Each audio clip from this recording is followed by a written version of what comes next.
एक क्वेश्चन है, क्यूरी है, मुझे बताइए, जब सर में दर्द होती है या माथे में दर्द हो तो कौन सी आयत पढ़नी चाहिए? सर में दर्द के लिए बहुत ही आसान वजीफ़ा है, सूरतुल फातिहा को 7 मरतबा पढ़ना है। लेकिन उसका तरीक़ा ये होता है कि पहले दुरूद शरीफ 3 मरतबा पढ़ें, उसके साथ बिस्मिल्लाहिर्रहमानिर्रहीम अल्हम्दुलिल्लाहि रब्बिल आलमीन, बिस्मिल्लाह को सूरह फातिहा के साथ मिलाकर पढ़ना है। उसके बाद पूरी सूरह फातिहा पढ़नी है, 7 मरतबा पढ़ें और सर पर हाथ रखा हो और सर को साथ साथ मलते भी जाएं। जो ही 7 मरतबा मुकम्मल होगा फ़ौरन दर्द सर ख़त्म हो जाएगा। अगर किसी के आधे सर में दर्द है तो उसके लिए सूरह वाक़िआ की आयत है, ला युसद्दऊन अन्हा वला युनज़िफून, इस आयत को पढ़ें 3 मरतबा सर पर हाथ रख के, फ़ौरन दर्द सर। माइग्रेन की भी आपने यही दुआ बताई है? माइग्रेन के लिए यही है, ला युसद्दऊन अन्हा वला युनज़िफून। एक दफ़ा पढ़ना है? 3 मरतबा पढ़ीजिए। 3 मरतबा,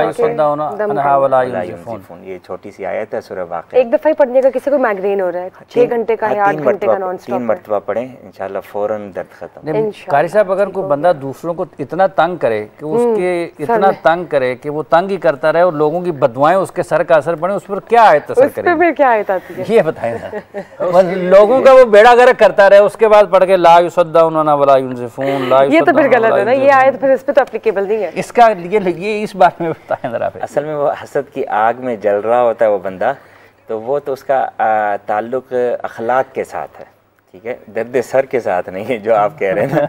उसका अखलाक इतना बुरा है कि वो अंदर से जल रहा होता है, उसकी अपनी तबीयत पर वो बोझ और कैफियत उसकी बनती चली जाती है, तो उसकी तबीयत पर वो जो बोझ बनता है हसद की वजह से बनता है। इसलिए उसको चाहिए अपना दिल साफ़ कर ले, कीने और बुग़्ज़ से, हसद से, लोगों को तकलीफ़ देने से। जब दिल उसका साफ़ हो जाएगा, तबीयत पर बोझ भी बिल्कुल उसी वक्त ही ख़त्म हो जाएगा, साफ़ शफाफ। तो अगर जब दिल साफ़ हो जाएगा, तबीयत का बोझ भी खत्म हो जाएगा। अगर किसी के दिल में मैल हो, किसी के दिल में मैल हो, जी वही हदीस शामिल करूं कि हुज़ूर नबी करीम सल्लल्लाहु अलैहि वसल्लम ने फरमाया, बदबख्त है वो शख्स जिसके शर की वजह से ना, उसके किरदार की वजह से, उसकी बद अखलाकी की वजह से लोग उससे कलाम करना छोड़ दें। तो हमारे यहाँ बाज़ दफ़ा ऐसी बातें की जाती हैं, कोई बंदा अपने आप को ना जिसे कहते हैं गुस्सीली तबीयत वाला, वो जाहिर करके ना बड़ा फ़ख्र महसूस कर रहा होता है, और कई लोग उस पर ना बड़ा फिर कमेंट कर रहे होते हैं, कहते हैं दिल का बड़ा अच्छा है ये।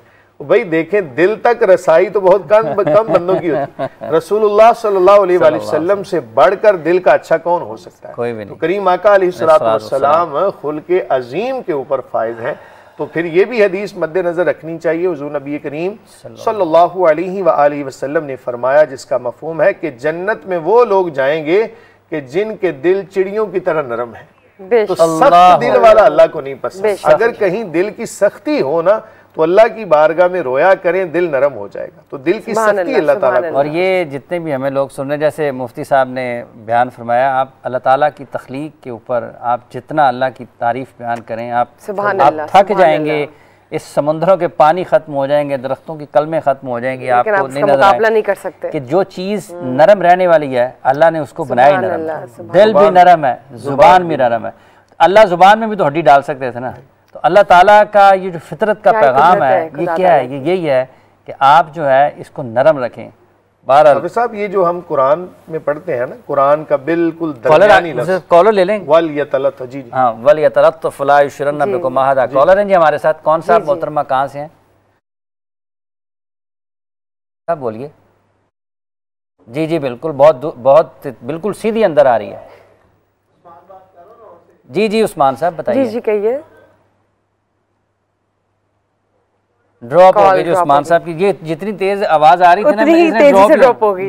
जी मुफ्ती साहब, तो वो जो लफ्ज़ है ना दरमियान वाला, जिसे अमूमी तौर पे हम कुरान खोलें तो बड़ा लफ्ज़ लिखा होता है, वल यतलत्तफ, उसका माना क्या है? चाहिए कि नरमी करें, चाहिए। तो इस पे बाद मुफस्सिरीन ने यह भी लिखा कि कुरान का दरमियान क्या कहता है कि तुम नरमी इख्तियार करो। तो अब नरमी एक ऐसी चीज है कि नरमी के साथ तुम ना कई मामलात सुलझा सकते हो। इसी चीज का नाम सियासत है कि जब किसी भी मामले को आप नरमी के साथ टेबल पे बैठ के हल करते हैं, दीन इस्लाम की रोशनी के अंदर, उसूलों की रोशनी के अंदर, तो यही सियासत बमाना इबादत है और इसी को दीन का हिस्सा करार दिया। तो इसी सियासत के ऊपर हजरत इमाम हसन रज़ियल्लाहु ताला उन्होंने अमल करके दिखा दिया। तो नरमी एक ऐसी चीज है। हुज़ूर नबी करीम सल्लल्लाहु अलैहि वसल्लम ने ख़वातीन के हवाले से भी ये फरमाया कि इनके साथ अल्लाह अकबर, नरमी इख्तियार करना। फरमाया सख्ती के साथ तुम इनको कोई काम इनसे नहीं करवा सकते। 3 मरतबा नबी सल्लल्लाहु अलैहि वसल्लम ने फरमाया।